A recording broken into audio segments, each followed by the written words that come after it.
Now, I want to talk about the blood buffer system that we have. So, obviously, I talked about earlier the first line of defense for the acids are going to be your proteins, dipeptides, and phosphates. Those are going to jump on those free hydrogen ions and they're going to dissolve and sacrifice themselves in order to prevent the myosin actin cross bridge from being dissolved.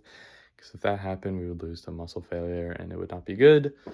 Um, but obviously, this is not the only way. We're going to have a bigger acid accumulation the more we work out, the longer we work out, the harder we work out. And these sacrificial pieces are not able to deal with it all themselves, and we can't just leave acid in the muscle, so we have something called a blood buffer system.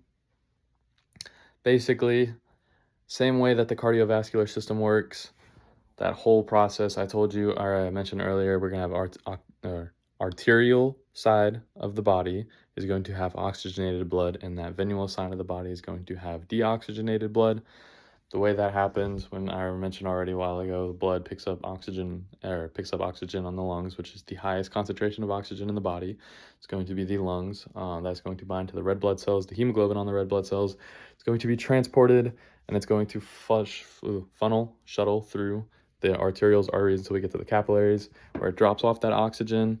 Following on top of those capillaries, we are going to have a three-channel system. We're going to have our NHE channel, our MCT channel, and our NBC channel. Those are all going to be in front of the muscle. So, like I mentioned earlier, acid builds up in the muscle. We're going to have these channels. It's going to be sending back and forth. This is going to be our second line of defense after the first line of defense. That NHE channel is going to send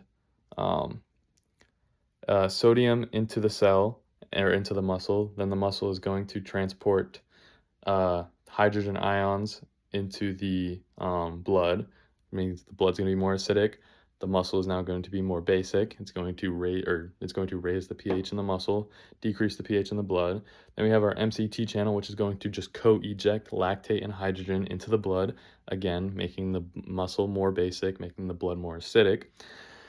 And then we're going to have our NBC channel, which is going to transport sodium and bicarbonate. That bicarbonate is going to jump on those free radicals. Those free radicals, or not free radicals. Well, there's going to jump on those free hydrogens, and is going to dissolve those free hydrogens because it is a base. Is going to pair with those bear with those electrons.